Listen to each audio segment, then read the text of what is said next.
MA final year geography के सभी छात्रों का महाविद्यालय के इस यूट्यूब चैनल में मैं डॉक्टर आलोक जैन एक बार पुनः स्वागत और अभिनंदन करता हूँ। आज हम जो नया टॉपिक शुरू करने जा रहे हैं वो large and small scale production से रिलेटेड है और इसमें हम इकोनॉमीज ऑफ स्केल पैमाने की आर्थिक बचत संबंधी अवधारणाओं की बात करने जा रहे हैं कि ये कॉन्सेप्ट क्या है। तो हम इन कॉन्सेप्ट या अवधारणाओं को समझने का पहले प्रयास करेंगे। इकोनॉमीज ऑफ स्केल ये हमारा मेन हेडिंग है, जिसे हिंदी में पैमाने की बचतें कहते हैं। बड़ी मात्रा में उत्पादन करने से अधिक आर्थिक लाभ की प्राप्ति होती है। उद्योगपति बड़े पैमाने पर उत्पादन कर मात्रा गुणवत्ता बढ़ाकर अधिकतम लाभ लेने की सोचता है। उद्योगपति उद्योग स्थापना हेतु निम्नलिखित 3 बिंदुओं को आधार बनाता है। आपके सामने 3 बिंदु लिखे हुए हैं। सबसे पहला है उत्पादन का पैमाना। पैमाना मतलब उत्पादन आपको लार्ज स्केल पर करना है या स्मॉल स्केल पर करना है, अर्थात कितना उत्पादन करना है। दूसरा बिंदु है तकनीकी प्रयोग। इसमें कई उपयोगी कारकों का एक लाभदायक समूह बनाया जाता है और उसके आधार पर उसका उपयोग करते हैं। और तीसरा है कारखाना की स्थिति, अर्थात कहाँ पर उस कारखाने को स्थापित किया जाए। तो इन 3 बिंदुओं के आधार पर ही उद्योग की स्थापना की जाती है और ये तीनों ही कारक ऐसे हैं जो आपस में एक दूसरे से संबंधित हैं। अलग अलग मापक के आधार पर उत्पादन किया जाता है और उसके लिए बाजार का आकार भी अलग अलग होता है। कारखाना स्थिति के आधार पर उत्पाद पैमाना का आसानी से निर्धारण हो जाता है, क्योंकि स्थिति के आधार पर निकटवर्ती बाजारों का भी अवलोकन हो जाता है। मतलब आप जो भी वस्तु का उत्पादन करने जा रहे हैं तो उस उत्पादन करने हेतु हमें जो उद्योग या कारखाना लगाना है उसके स्थान का चयन करना बहुत जरूरी है और उस स्थान के चयन हेतु बाजार की स्थिति का भी ध्यान में रखना बहुत आवश्यक होता है। उद्योग या कारखाने की सफलता कारखाना स्थिति के साथ साथ उत्पादन की विधि, पैमाना आदि पर भी निर्भर करता है। केवल कारखाना स्थिति से ही कारखाना सफल नहीं हो जाता है। आप किस विधि से उत्पादन कर रहे हो, आपका उत्पादन का स्केल क्या है, किस स्केल पर आप उत्पादन करने जा रहे हैं, ये भी बहुत महत्वपूर्ण कारक हैं। तो मापक के जो पैमाने हैं उन्हें हम 2 पैमानों में बांटते हैं। एक होता है छोटा और एक होता है बड़ा, अर्थात लार्ज स्केल और स्मॉल स्केल। राष्ट्र की आय और विकास की दृष्टि से बड़े पैमाने का अधिक महत्व होता है। उत्पत्ति का पैमाना अर्थात उत्पादन का आकार। प्राचीन काल में तकनीकी अभाव में, बहुत समय पूर्व की अगर हम बात करें, जब विज्ञान और तकनीकी का इतना अधिक विकास नहीं हुआ था, उस समय उत्पादन सीमित था, अर्थात प्रकृति के साधनों का भी लिमिटेड उपयोग होता था, क्योंकि हमारे पास साधन भी लिमिटेड थे और हमारी आवश्यकताएं भी सीमित थी, कम थी। और हमारी जो आवश्यकताएं होती थी वो मूलभूत आवश्यकताएं थी। खाने को रोटी, रहने को घर और पहनने को कपड़ा। रोटी, कपड़ा और मकान। और इन मूलभूत आवश्यकताओं है तो वो अपने आप में सक्षम था, अर्थात स्वयं ही उसकी पूर्ति कर लेता था। आवश्यक वस्तुओं का उत्पादन भी स्वयं कर लेता था। लोहार, सुनार, जुलाहा आदि विशेष वर्ग बने जो छोटे पैमाने पर उत्पादन करने लगे। धीरे धीरे क्या होने लगा, अलग अलग वर्ग बने जो अपने से संबंधित उत्पादन करने लगे और इन उत्पादनों में विशेषज्ञता वाले लोग काम करते थे। जैसे लोहे का काम लोहार करता था, सोने का काम सुनार करता था, इस तरह से। तो ये ऐसे वर्ग थे जो छोटे पैमाने का उत्पादन करते थे। निवास स्थान पर ही मानव शक्ति के द्वारा ही छोटे स्तर पर होने वाला उत्पादन का उपयोग भी सीमित ही था। तो ये जो स्मॉल स्केल का उत्पादन था उसमें विशेष मशीनों की आवश्यकताएं नहीं थी, विशेष कारखाने या स्थल की आवश्यकताएं भी नहीं थी। ये छोटे पैमाने पर उत्पादन अपने निवास स्थान पर ही कर लेते थे और मशीनों के बजाय मानव शक्ति का ही उपयोग करते थे। धीरे धीरे आरामदायक और विलासितापूर्ण वस्तुओं का उत्पादन होने लगा। 18वीं सदी से तीव्र विकास शुरू हुआ। औद्योगिक क्रांति के बाद से उद्योगों का तीव्र गति से विकास शुरू होने लगा और मशीनों से बड़ी मात्रा में उत्पादन होने लगे। सभ्यता विकास के साथ साथ बड़े पैमाने का विकास हुआ। तो जैसे जैसे सभ्यता का विकास हुआ वैसे वैसे उद्योग में तीव्र गति से प्रगति आई, विकास आया। तो इस प्रकार से उत्पादन के जो पैमाने हैं हम उन्हें बड़े पैमाने अर्थात लार्ज स्केल और छोटे पैमाने अर्थात स्मॉल स्केल, इन दो भागों में विभाजित करते हैं। अब ये बड़े पैमाने का उत्पादन और छोटे पैमाने का उत्पादन क्या है और इनमें क्या अंतर है, हम इन्हें समझने का प्रयास करते हैं। पहले हम अर्थ समझते हैं बड़े पैमाने के उत्पादन, इन्हें हम कहते हैं लार्ज स्केल प्रोडक्शन। बड़े पैमाने के उत्पादन में उत्पादन के साधनों अर्थात जिन साधनों से उत्पादन किया जा रहा है या उनसे सहायता ली जा रही है, जैसे भूमि, पूंजी, श्रम, मैनेजमेंट, उद्यमशीलता आदि का बड़ी मात्रा में उपयोग होता है। जैसे सूती वस्त्र की मिलें, जूट की मिलें, इस्पात के कारखाने, हवाई जहाज, रेल इंजन के कारखाने आदि में होता है। बड़े पैमाने के उत्पादन में जो आवश्यक तत्व हैं वो कौन कौन से हैं, आप लिखना चाहें तो भी लिख भी सकते हैं। कारखानों में मशीनों द्वारा उत्पादन होना, अर्थात इसमें मानव श्रम के बजाय मशीनों का अधिक महत्व है। स्वचालित शक्ति द्वारा मशीनें चलाना, उत्पादन बहुत बड़े पैमाने पर करना, ये सबसे इम्पोर्टेंट पॉइंट है इसका। लार्ज स्केल पर इसमें उत्पादन किया जाता है और जब उत्पादन लार्ज स्केल पर होता है तो उसमें आधुनिक मशीनों यंत्रों की सहायता ली जाती है। उपभोक्ता बड़े विस्तृत बाजार में अधिक संख्या में रहते हैं। जब लार्ज स्केल पर उत्पादन हो रहा है तो उसके लिए बाजार भी लार्ज स्केल का होना चाहिए ताकि अपनी बनाई हुई वस्तुओं का उपभोग करने वाले उपस्थित हों। कारखानों में कार्य श्रम विभाजन के आधार पर होता है। श्रमिकों की संख्या बहुत अधिक हो, अर्थात विशेष श्रम होता है इसमें, जो कुशल श्रम होता है वो इन कारखानों में काम करता है और अधिक श्रमिक की संख्या की आवश्यकता होती है।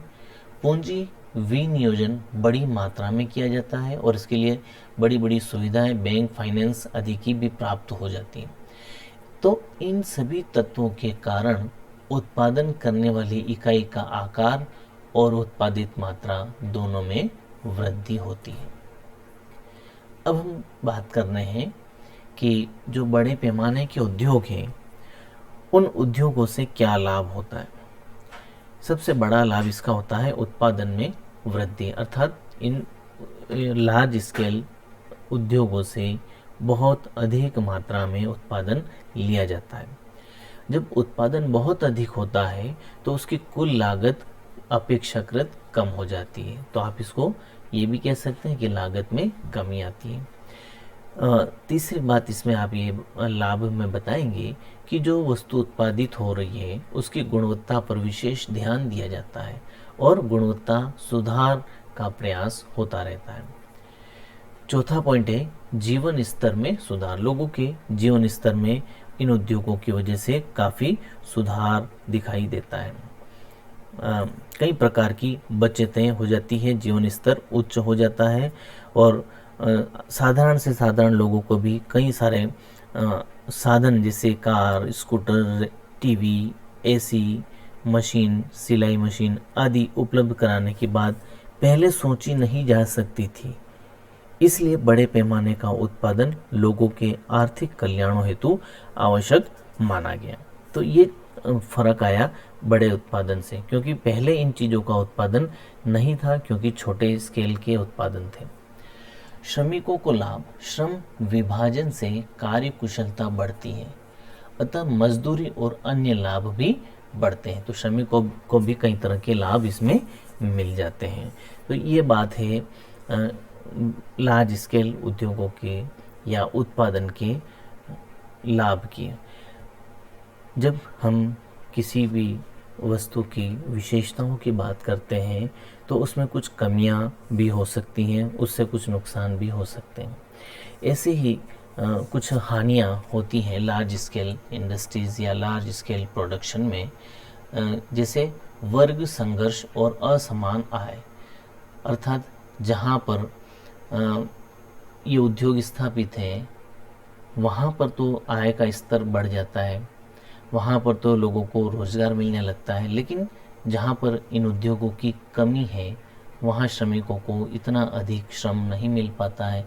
अर्थात आप एक शब्द में ये कह सकते हैं कि असमान आय प्राप्त होती है, असमान विकास होता है। फलस्वरूप वर्ग संघर्ष जैसी स्थितियां भी उत्पन्न होने लग जाती है, क्योंकि आमदनी असमान है, सभी लोगों का आमदनी एक समान नहीं है। इसलिए समाज में क्या होता है, अशांति हो जाती है और फलस्वरूप आए दिन हड़ताल, तालेबंदी आदि जैसी स्थितियां उत्पन्न होती है और फलस्वरूप उत्पादन प्रभावित होता है। दूसरी इसमें जो नुकसान है, हानि है, वो है मलिन बस्तियां। जो झुग्गी झोपड़ियां होती हैं उनको मलिन बस्तियां कहते हैं। मलिन बस्तियों, आर्थिक शोषण और नैतिक पतन जैसी समस्याएं। अब इसमें आपको ये चीज़ें थोड़ी सी ध्यान में रखनी है कि मलिन बस्तियों जैसी स्थिति कहाँ उत्पन्न हो सकती है। ये स्थितियाँ वहाँ उत्पन्न होती हैं जो बड़े औद्योगिक क्षेत्र हैं, बड़े बड़े नगर हैं, वहाँ पर लोगों को रहने के लिए जगह नहीं होती है, तो वो शहर के एक कोने में झुग्गी झोंपड़ियों में निवास करते हैं और वहाँ जीवन स्तर बहुत ही निम्न स्तर का पाया जाता है। लोगों का आर्थिक शोषण भी होता है और ऐसी स्थिति में नैतिक पतन की बात करना भी एक तरह से हम गुनाह मान सकते हैं।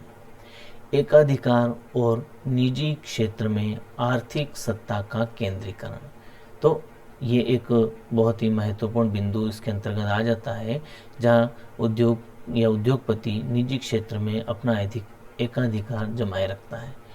और अर्थव्यवस्था में उतार चढ़ाव, तो ये कुछ ऐसी चीज़ें हैं जिसमें बड़े पैमाने का जब उत्पादन करते हैं तो उसके कारण तेजी से आर्थिक उतार चढ़ाव आते रहते हैं। कभी तेजी होती है तो कभी मंदी हो जाती है और ऐसी स्थितियों में उत्पादन, रोजगार, आमदनी, कीमतों में कमी या वृद्धि, बेरोजगारी बढ़ना, इस तरह की चीज़ें हमारे सामने आने लगती हैं। तो ये सारी चीज़ें हैं। इस प्रकार हम बता सकते हैं एकाधिकार, असमानता, तेजी, मंदी, विवाद आदि प्रकार की समस्याएं उत्पन्न होती हैं। तो इन चीज़ों के बारे में हम देखना चाह रहे थे। एक चीज़ हम इसमें और ध्यान में रखेंगे कि इनकी भी कुछ लिमिटेशंस होती है, कुछ सीमाएं होती है जिसके बाहर जाने से नुकसान ही नुकसान है, फ़ायदा नहीं है। तो ऐसी सीमाएं जो बड़े पैमाने के उत्पादन को लिमिटेड करती हैं, आप इसको इस तरह से भी समझ सकते हैं कि बड़े पैमाने के उत्पादन की सीमाएं, अर्थात एक सीमा के बाद बड़े पैमाने से गैर बचतें अर्थात अमितव्ययिताएं, अर्थात खर्चे बढ़ते हैं, लाभ कम होता है, ऐसी स्थितियां उत्पन्न हो सकती हैं और प्रबंध की समस्या उत्पन्न हो जाती है, जिससे लागत अर्थात औसत लागत में वृद्धि होती है। तो कौन सी ऐसी सीमाएं हैं, कौन सी ऐसी लिमिटेशंस हैं, इनके कुछ पॉइंट्स आपको ध्यान में रखने, ज़्यादा डिटेल में नहीं जानना है। व्यवसाय की प्रकृति, अर्थात ऐसे कार्य जहां कला और सौंदर्य की आवश्यकता होती है उनमें बड़े पैमाने उपयुक्त नहीं होते हैं, जैसे कालीन बनाना, स्वर्ण के हीरे मोती आभूषण से संबंधित काम, तो ये छोटे पैमाने पर संचालित होते हैं। लेकिन इनमें माल की मात्रा काफ़ी बढ़ाई जा सकती है, क्योंकि अनेक लघु इकाइयां उत्पादन में भाग लेती हैं। नंबर 2, पूंजी प्राप्त करने में कठिनाई। नंबर 3, प्रबंध की कठिनाई, मांग की कमी, कारखाना प्रणाली के दोष। बड़े पैमाने के जो उद्योग होते हैं उनमें दिन प्रतिदिन ये समस्याएं बढ़ने लगती हैं। वर्ग संघर्ष, गंदी बस्तियों का बढ़ना, हड़ताल, शोषण, भ्रष्टाचार आदि समस्याएं उत्पन्न होने लगती हैं। श्रम विभाजन से भी हानियां होने लगती हैं। बड़े पैमाने के उत्पादन बढ़ने से श्रम विभाजन की बारीकियां बढ़ती हैं और उससे संबंधित कई समस्याएं उत्पन्न हो जाती हैं। मशीनों के अधिक से अधिक प्रयोग से व्यक्ति भी मशीन का अधीन हो जाता है। और सबसे अंत में लघु और कुटीर उद्योगों का ह्रास होता है। जब बड़े पैमाने के उद्योगों का विकास होता है तो उसकी वजह से लघु और कुटीर उद्योगों की तरफ लोगों का ध्यान अपने आप हटने लग जाता है और ये समस्याएं हमारे सामने उत्पन्न होती हैं। तो इसको हम इन 3 मुख्य बिंदुओं के अंतर्गत बड़े पैमाने के उत्पादन के अंतर्गत वर्णन कर सकते हैं। इनके लाभ, इनसे होने वाली हानियां और इनकी उत्पादन की प्रमुख सीमाएं। अब हम बात करेंगे छोटे पैमाने के उद्योग। सबसे पहले हम इसका अर्थ समझेंगे और उसके बाद आगे की बात करेंगे। छोटे पैमाने के उत्पादन में उत्पादन के साधनों का कम मात्रा में प्रयोग किया जाता है, क्योंकि ये स्मॉल स्केल प्रोडक्शन है। जैसे भारत में अधिकांश कृषि छोटे पैमाने पर होती है, क्योंकि खेतों का आकार छोटा, पूंजी की कमी, श्रमिक संख्या कम और प्रबंध का क्षेत्र भी छोटा होता है। जबकि खुदरा व्यापार, व्यक्तिगत सेवाएं जैसे नाई, धोबी, दर्जी और यहाँ तक कि घरों और व्यक्तिगत स्तर पर किए गए सुनारी, लोहारी, कपड़ा बुनना आदि उद्योगों में वर्ग विशेष द्वारा उत्पादन किए जाते हैं और ये सभी किस प्रकार के हैं? स्मॉल स्केल, छोटे पैमाने के अंतर्गत आते हैं। बड़ी मात्रा में उत्पादन और बड़े पैमाने के उत्पादन के बीच भी अंतर होना चाहिए।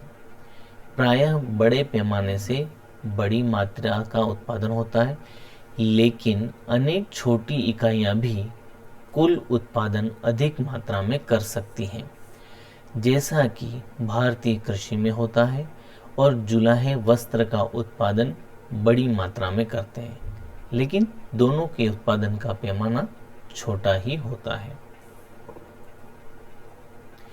जिस तरह से हमने बड़े पैमाने के लाभ हानियां देखी, उसी तरीके से हम छोटे पैमाने के उत्पादन के लाभ और हानियों की चर्चा करेंगे। सबसे पहले छोटे पैमाने के उत्पादन से क्या लाभ होते हैं उसके बारे में हम पहले जान लेते हैं। इनके कुछ पॉइंट्स मैं आपको बता देता हूं कि छोटे पैमाने के उद्योग या छोटे पैमाने पर जो उत्पादन होता है उससे क्या क्या लाभ हैं। सबसे पहले रोजगार की प्राप्ति होती है। ये ऐसे उद्योग हैं जिनसे रोजगार मिलता है। विकेंद्रित विकास का आधार होता है, अर्थात औद्योगिक रूप से जो पिछड़े क्षेत्र हैं उनको विकास इन्हीं लघु इकाइयों से मिलता है। कच्चा माल, स्थानीय श्रम, दक्षता, बाजार का उपयोग करके उत्पादन में वृद्धि की जा सकती है। औद्योगिक संबंधों को बनाए रखने में सफलता मिलती है। लघु जो उत्पाद होते हैं, लघु क्षेत्र की जो इकाइयां होती हैं उसमें मालिक और मजदूर का निकटतम संबंध होता है, जिससे विवाद उत्पन्न होने का भय कम रहता है और उत्पादन प्रभावित नहीं होता है। विविधतापूर्ण वस्तुओं और कलात्मक पदार्थों के निर्माण हेतु छोटे पैमाने के उद्योग बहुत ही महत्वपूर्ण होते हैं। और अन्य लाभ में आप बता सकते हैं कि कारखाना प्रणाली के दोष, जो हमने पहले भी बात की थी, आर्थिक समस्याएं, असमानता की समस्याएं दूर हो जाती हैं। तो ये हम छोटे पैमाने के उत्पादन के लाभ के अंतर्गत बताएंगे। कुछ हानियां भी हम इसमें दर्शाएंगे, जैसे उच्च लागत और हल्की किस्म या घटिया किस्म। सामान्यतः छोटे पैमाने पर उत्पादन से औसत उत्पादन लागत बढ़ जाती है और माल की किस्म आमतौर पर अधिक उत्तम नहीं हो पाती है, क्योंकि इनमें मशीनों का अभाव होता है और तकनीकी का कम प्रयोग किया जाता है। नंबर 2, जो दूसरी हानियां है, प्रतिस्पर्धा शक्ति का अभाव। प्रतिस्पर्धा शक्ति एक ऐसी शक्ति होती है जो उद्योग में या इकाइयों में या कहीं पर भी उत्पादन को उत्तम बनाने का प्रयास करती है, गुणवत्तापूर्ण उत्पाद का प्रयास करती है। और छोटे पैमाने के उत्पादन में बड़े पैमाने के उत्पादन से प्रतिस्पर्धा करने की क्षमता नहीं होती है और इस वजह से इसे राज्य पर निर्भर रहना पड़ता है। जैसे हम बात करें कि हमारे देश में खादी का माल अतिरिक्त कटौती या छूट देकर बेचने का प्रयास किया जाता है। खादी घरों के कंबल मील के कंबलों से सीधी प्रतिस्पर्धा नहीं कर पाते हैं, इसलिए खादी के कंबलों पर छूट दी जाती है और इसका आर्थिक भार जनता को उच्च कर के रूप में वहन करना पड़ता है। तीसरा जो हानि है, तीसरे पॉइंट में हम बताएंगे कि छोटे पैमाने के लिए कई प्रकार के कार्य अनुपयुक्त होते हैं। अनेक उत्पाद इसके लिए अनुपयुक्त हैं, जैसे इस्पात, उर्वरक, खाद वगैरह, समुद्री जहाज, इंजन या अन्य साज सामान बनाने के कारखाने बड़े पैमाने पर ही किफ़ायत से चलाए जा सकते हैं, इसलिए इनको छोटे पैमाने पर चलाने में तकनीकी समस्याएं उत्पन्न होती हैं। तो ये 3 मुख्य हानियां हम इसमें बता सकते हैं। इसके बाद आज के आधुनिक समय में भी छोटे पैमाने के उद्योग चल रहे हैं, तो क्या कारण है? मतलब इतना प्रतिस्पर्धा और इतना कुछ होते हुए भी ये उद्योग आज भी चल रहे हैं, तो कोई ना कोई कारण है जिस वजह से इनका चलन है। उन कारणों की हम बात करते हैं। प्रबंध, वित्त और बिक्री क्षेत्र में बाधाएं बड़े पैमाने का विकास रोकती हैं। जब बड़े पैमाने का उद्योग करते हैं तो उसमें उच्च प्रबंधन, अधिक मात्रा में वित्त और बड़े बाजार की आवश्यकता होती है और ऐसी बाधाएं उस बड़े पैमाने के उद्योग के विकास को रोकती है, लेकिन ऐसी बाधाएं छोटे पैमाने पर नहीं होती हैं। उत्तम प्रबंधन छोटे उद्योगों की विशेषता होती है। नवीन कार्य छोटे पैमाने से ही शुरू होते हैं। मरम्मत, नाई, दर्जी आदि और कई कलात्मक संबंधी कार्य की प्रवृत्ति ही ऐसी है कि वे छोटे पैमाने पर ही संचालित होते हैं, इन्हें बड़े पैमाने पर आवश्यकता नहीं है।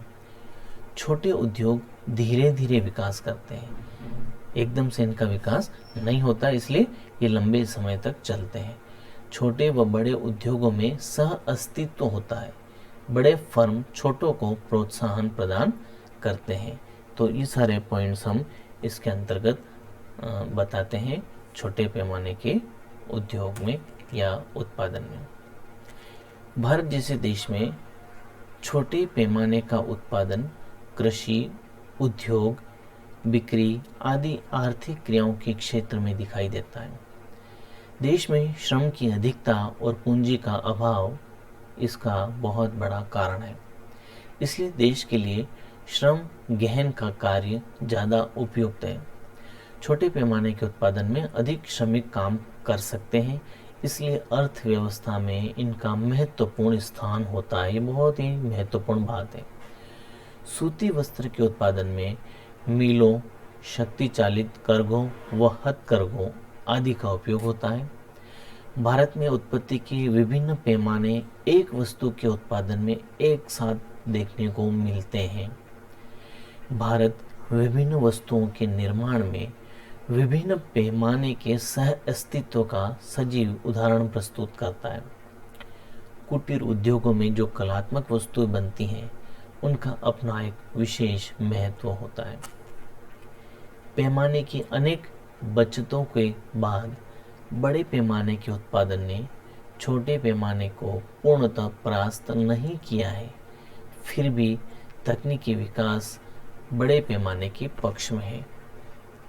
आधुनिक काल में विकसित किस्म के औद्योगिक देशों में भी छोटे पैमाने के उद्योग समाप्त नहीं हो पाए हैं,